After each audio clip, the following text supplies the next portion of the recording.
দেখুন, আপনারা দুজনেই অ্যাডাল্ট পারসন। হ্যাঁ, রিপোর্টটা আমরা দেখেছি। জি। দেখুন, আমরা এই রিপোর্টটা আমাদের এখানে সিনিয়র ডক্টর যারা আছেন তাদেরকে নিয়ে বসছি। এই রিপোর্টটা আমরা দেশের বাইরে কয়েকটা জায়গায় পাঠিয়েছিলাম, সেখানকার ফিডব্যাক নিয়েছি। সব মিলিয়ে যেটা দাঁড়িয়েছে, এই ডিজিজটাকে বলা হয় ব্রঙ্কো অ্যালভিউলার কার্সিনোমা। এটাকে লাং ক্যান্সার বলতে পারেন।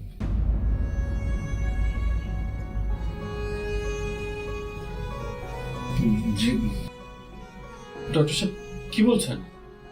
এটা তো আসলে আমি বলছি না, এটা রিপোর্ট। রিপোর্টের বাইরে তো আমি যেতে পারবো না। কিন্তু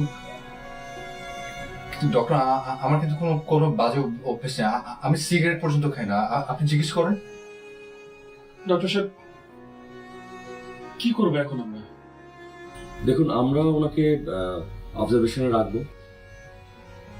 যেটা ট্রিটমেন্ট এখন দেওয়া হচ্ছে সেটা আমরা দিব। এখন সব বলা যাচ্ছে না কিছু। দেখুন ডক্টর সাহেব, ওর বাবা মার সে ক্ষমতা আছে যে ওকে বিদেশে নিয়ে ট্রিটমেন্ট করাবে।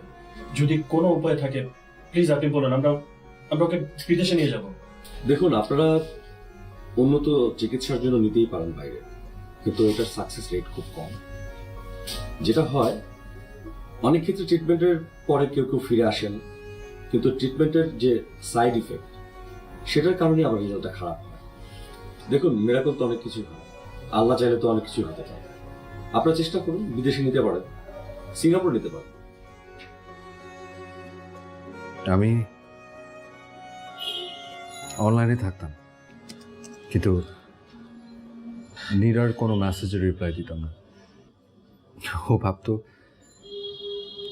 আমি বোধহয় অন্য কারোর সাথে কথা বলছি। কিন্তু ওই সময় আচ্ছা, অনলাইনে আমি আসলে দেখতাম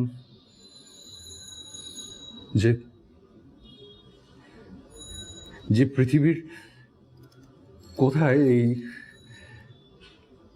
আমার এই অসুখটার ট্রিটমেন্ট হতে পারে।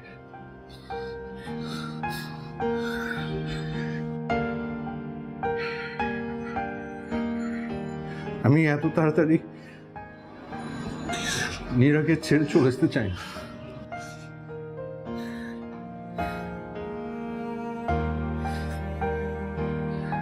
আমি তোমাকে কি বলবো, কিচ্ছু বুঝতে পারছি না।